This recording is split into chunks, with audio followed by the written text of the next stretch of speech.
जय श्रीमन नारायण।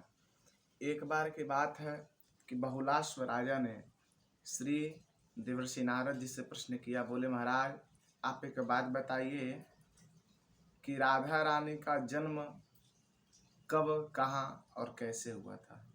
तब श्री देवर्षि नारद जी ने बताया। बोले सुनो, बहुलाश्व भाद्रपद मास के शुक्ल पक्ष की अष्टमी तिथि दिन सोमवार को दिन के 12 बजे से राधा रानी का वृषभानु और कीर्ति के घर पे जन्म हुआ।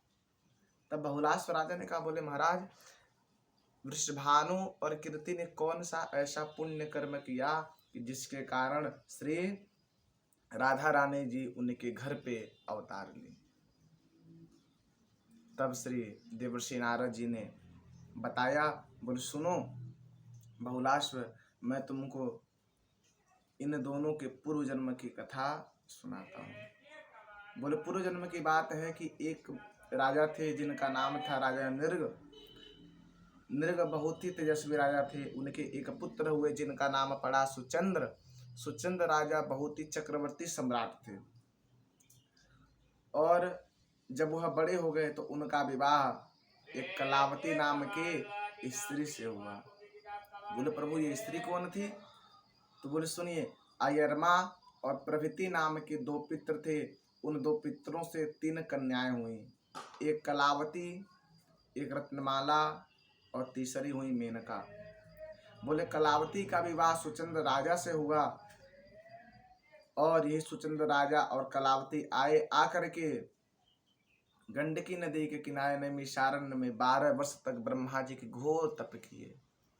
और उस घोर तप जब किए तो ब्रह्मा जी प्रसन्न हो गए। ब्रह्मा जी आए आकर के बोले, सुचंद्र राजा बताओ आपको कौन सा वर चाहिए। सुचंद्र ने कहा, बोले महाराज, मुझको मोक्ष की प्राप्ति चाहिए। ब्रह्मा जी ने बोले तथास्तु। उसी समय उनके बगल में उनकी पत्नी खड़ी थी जिनका नाम था कलावती। कलावती ने कहा, ब्रह्मा जी मैं आपको श्राप दे दूंगी। बोले क्यों? बोले आपने मेरे पति को मोक्ष दे दिया। अरे मुझे अपने पति का भी सुख प्राप्त नहीं हुआ है, कोई संतान नहीं हुआ है। अरे मेरे पति और मोक्ष की प्राप्ति पालेंगे तो मैं इनके साथ में कैसे रहूंगी। तब ब्रह्मा जी बोला, देवी जी मुझे आपके साथ से डर लगता है, इसलिए मैं वरदान देता हूँ कि अभी यह मोक्ष नहीं जाएंगे। अभी आप दोनों लोग स्वर्ग लोक में जाइए और अगले जन्म में आप कीर्ति और वृषभानु के रूप में जन्म लीजिएगा और आपके घर श्री राधा रानी का जन्म होगा। और इन्हीं कलावती की 2 और बहनें थीं जिनका नाम था रत्नमाला और मेनका। रत्नमाला का विवाह हुआ विदेह से जिनसे श्री सीता माँ का जन्म हुआ और मेनका का विवाह हुआ हिमालय से जिनके से पार्वती माता का जन्म हुआ था। बोले वृंदावन बिहारी लाल की जय।